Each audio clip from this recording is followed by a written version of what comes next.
जय माता दी। I am doctor महिमा, एस्ट्रोलॉजर एंड वास्तु कंसल्टेंट। स्वागत है आप सभी का हमारे साथ वीकली राशिफल में, साप्ताहिक राशिफल, जिसमें हम बात करेंगे 12 मई से लेकर और 18 मई तक, यानी 12 to 18 कैसा रहने वाला है टॉरस के लिए पूरा हफ्ता। और देखिए, ये जो हफ्ता है ये काफी खास रहने वाला है। उसमें सिर्फ एक नहीं, दो नहीं, चार चार ग्रहों का जो हम कहेंगे राशि परिवर्तन होगा, स्थान परिवर्तन होगा। देखिए, जो गुरु है वो भी इसी हफ्ते में अपना राशि परिवर्तन करेंगे, जो मोस्टली लगभग एक साल में अपना राशि परिवर्तन करते हैं। अभी वृषभ में हैं और 15 तारीख को, 14 को ही आप मान ले, वो वृषभ से निकलकर और मिथुन में जाएंगे। इसके साथ साथ ही राहु केतु भी 18 तारीख को चेंज करेंगे अपना स्थान, और जो है इसके साथ साथ सूर्य भी अपना राशि परिवर्तन करेंगे, वो भी मेष में है और वो 14 तारीख को ही आप मान के चलें कि वृषभ में प्रवेश कर लेंगे। तो इन सब का आपके जीवन पर, स्पेशली वृषभ पर क्या प्रभाव पड़ेगा ये हम देखेंगे। और इसके साथ एक विशेष चीज है, वीकली में हम आपको जो ज्यादातर बताते हैं वो चंद्र के मूवमेंट के आधार पर बताते हैं, क्योंकि साप्ताहिक राशिफल में भी जो चंद्रमा है हर 2.25 दिन में अपना स्थान परिवर्तन करते हैं। देखिए, वीक के शुरू की अगर हम बात करें तो जो चंद्रमा की स्थिति है वो तुला में रहने वाले हैं, यानी वृषभ राशि के लिए 6th हाउस में वो रहने वाले हैं और हर 2.25 दिन में चंद्रमा अपना स्थान परिवर्तन करते हैं। इससे क्या प्रभाव रहने वाला है आपके जीवन पर, ये हम देखेंगे। आपको अगर नहीं पता कि आपको राशि कैसे देखनी है तो देखिए, आप अपनी कुंडली खोलें और जहां आपके मून प्लेस हैं वहां नंबर 2 लिखा है तो आप जो है टॉरस राशि के हैं, वृषभ राशि के हैं।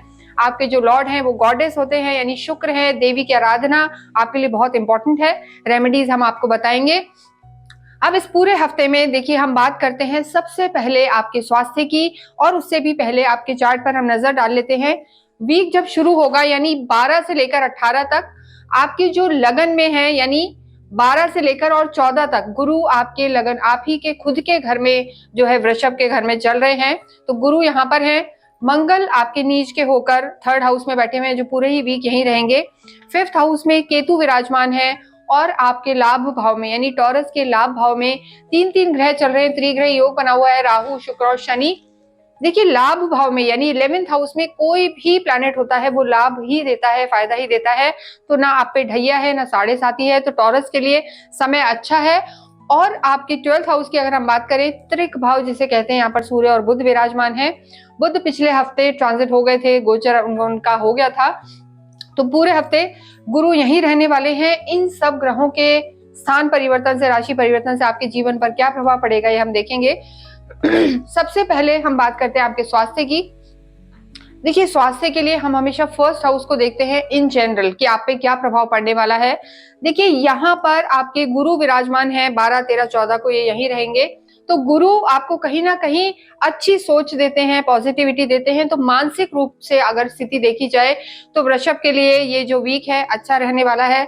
बस कभी कभी थोड़ा सा थकान महसूस कर सकते हैं, क्योंकि पराक्रम भाव में जो एनर्जी का हाउस होता है, जो भागा दौड़ी का हाउस होता है, वहां पर आपके मंगल विराजमान है नीच के होके। तो ऐसी स्थिति में प्रोक्रेस्टिनेशन बढ़ जाता है, आलस बढ़ जाता है और कभी कभी आपको टायर्डनेस भी महसूस होती है, थकान महसूस होती है। तो इस हफ्ते जो वृषभ राशि वाले हैं उनको थोड़ी थकान रह सकती है। लेकिन जैसे ही 14 को, देखिए 14 को सूर्य परिवर्तित होंगे और आप ही की राशि में आ जाएंगे, तो आप में एक अलग ही एनर्जी आएगी। और उसके बाद का जो पूरा हफ्ता रहने वाला है, आपकी मानसिक स्थिति भी अच्छी रहेगी, ओवरऑल चीजें भी अच्छी रहेंगी और आप पॉजिटिव रहेंगे। लेकिन यहाँ पर आपको थोड़ा सा मैं कहना चाहूंगी कि खाने पीने का यहाँ पर आपको ध्यान रखना है, और स्किन प्रॉब्लम इस हफ्ते में थोड़ी सी टॉरस के लिए हो सकती है। तो चंद्रमा की स्थिति आपके लिए अच्छी है, देखिए। लेकिन सिर्फ शुरू का जो स्थिति है, जैसे मैंने आपको कहा कि 12, 13, 14 को ध्यान रखना है, तो तुला में ही इस समय चंद्रमा है। तो वीक जब शुरू होगा तो आपको मन थोड़ा सा जरूर सा आपका लो रह सकता है, क्योंकि चंद्रमा आपके 6ठे भाव में रहेंगे। उसके बाद चंद्रमा जो बीच का समय आपका रहेगा 14, 15 अच्छा रहेगा। 16 को फिर चंद्रमा जो है हम कहेंगे अष्टम में आ जाएंगे। तो ऐसी स्थिति में बीच का जो पार्ट है, यानी 2 दिन वो अच्छे नहीं रहेंगे। बाकी एंड का समय इस हफ्ते का आपका अच्छा रहेगा। कोई भी आपको स्वास्थ्य से संबंधित समस्या है, या आप लो फील कर रहे हैं, या थोड़ा इम्यूनिटी जिसे हम कहते हैं वीक रह सकती है, जल्दी जल्दी खांसी, जुकाम, बुखार, ये समस्या वृषभ राशि वालों को बनी रह सकती है। तो ध्यान रखें थोड़ा। बाकी स्वास्थ्य को ऐसा मेजर कोई दिक्कत यहाँ पर नजर नहीं आ रही है। बात करें हम आपकी लव लाइफ की, काल पुरुष की कुंडली से, देखिए 5th हाउस से लव लाइफ को देखा जाता है। केतु यहाँ पर विराजमान है आपके बहुत लंबे समय से। 18 मई को, यानी हफ्ते के एंड में 18 को राहु और केतु दोनों चेंज होंगे। केतु सिंह में प्रवेश कर जाएंगे और जो राहु की स्थिति है आपके कर्म भाव में आ जाएंगे, यानी आपके माता पिता के घर में राहु और केतु आ जाएंगे। तो आपको जो वीक का हम कहेंगे अंत है, यानी 18 दिन, 18 तारीख जो है यानी लास्ट डे जिसकी हम बात कर रहे हैं 12 से 18 की, उस दिन थोड़ा सा माता पिता से आपको ध्यान रखना है, झगड़े ना हो, आर्ग्यूमेंट ना हो। इसके अतिरिक्त रिश्ते अच्छे हैं। बात करें लव लाइफ की, तो लव लाइफ के जो आपके प्लैनेट हैं, देखिए बुध है, बुध की स्थिति अभी शुरू में, मतलब शुरू में क्या पूरे ही हफ्ते बुध की स्थिति 12th हाउस में है। बहस ना हो, आर्ग्यूमेंट ना हो, इस चीज का आपको ध्यान रखना है, क्योंकि आपकी लव लाइफ के प्लैनेट, आपको हमने बताया है त्रिक भाव में कोई भी प्लैनेट जाता है जो चाहे केंद्र का हो या त्रिकोण का हो, बहुत अच्छे फल नहीं देता है। तो ऐसे में हो सकता है जो आपकी लव लाइफ है वहां पे थोड़े से डिस्टेंस रह सकते हैं, या किसी बात पर मन मुटाव हो सकता है। तो वाणी का आपको बहुत ज्यादा ध्यान रख के चलना है, वाणी का आप ध्यान रखें। बुध की स्थिति 12th भाव में होने से क्या होता है, व्यक्ति कई बार थोड़ा सा ज्यादा बोल जाता है, यानी जो नहीं बोलना है वो भी बोल जाता है, और वो आपके रिश्ते को खराब कर सकता है।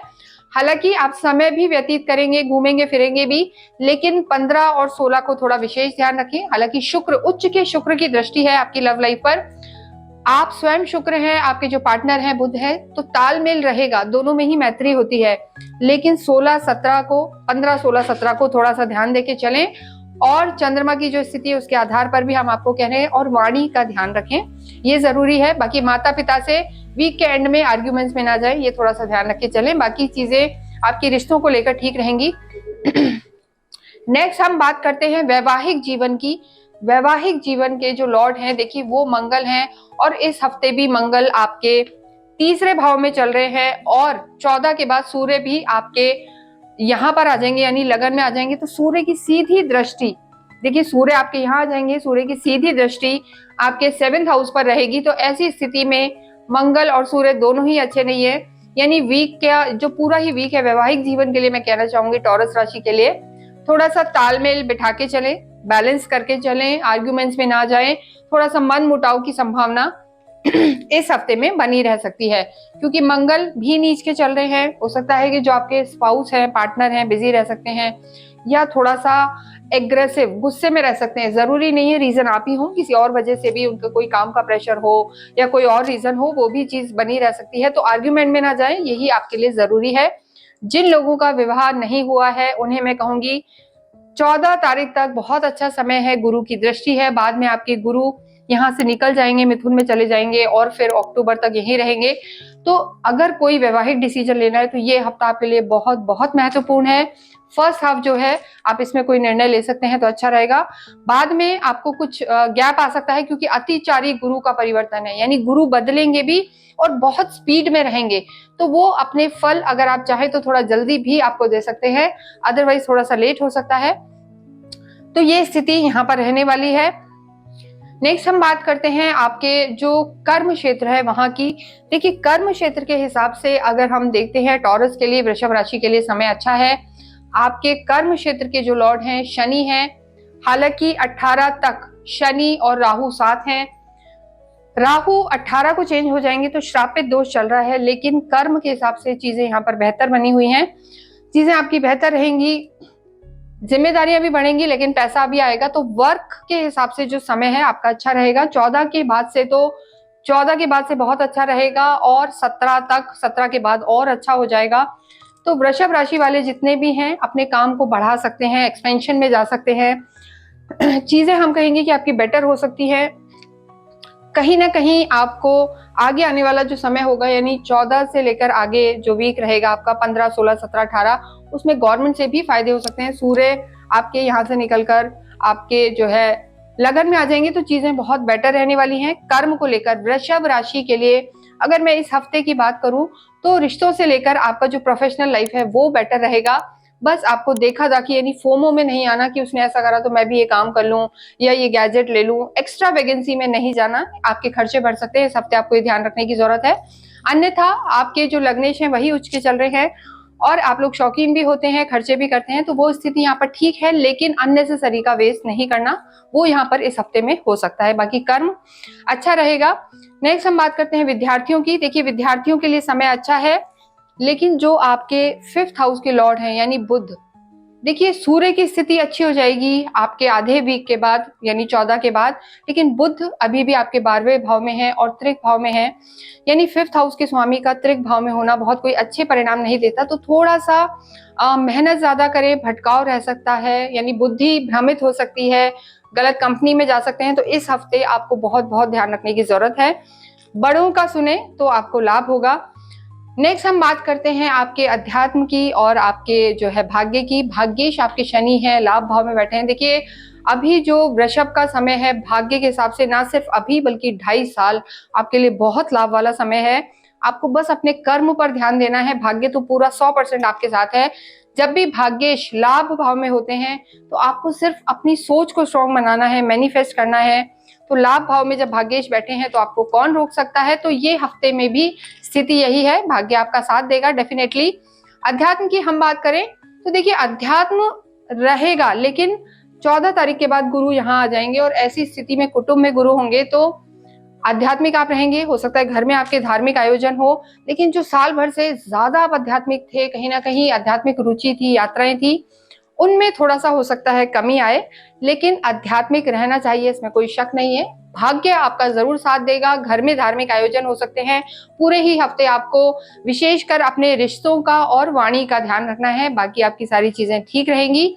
पूरे हफ्ते आपको गणपति की आराधना अवश्य करनी चाहिए, गणेश जी की आराधना करें, साथ ही साथ लक्ष्मी चालीसा का भी पाठ करें और जरूर से लक्ष्मी जी की भी आरती करें। फ्राइडे के दिन आप छोटी छोटी कन्याओं को कुछ भी प्रसाद बांट सकते हैं, व्हाइट मिठाई बांट सकते हैं, खीर बांट सकते हैं, इससे आपके भाग्य में वृद्धि होगी।